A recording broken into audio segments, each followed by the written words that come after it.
Il numero dei vitelli uccisi dai lupi nella malga a Monte Asolone è da aggiornare. È stata trovata nelle scorse ore la carcassa del quarto vitello. All'appello ora ne mancano 3 dati per dispersi.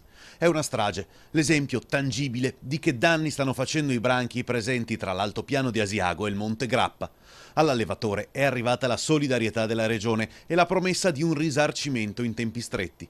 Chi risarcisce però dal punto di vista morale e affettivo quest'uomo? Oltre il danno economico, infatti, c'è da tenere in considerazione l'aspetto emotivo, con un allevatore che ha perso la fiducia nelle istituzioni.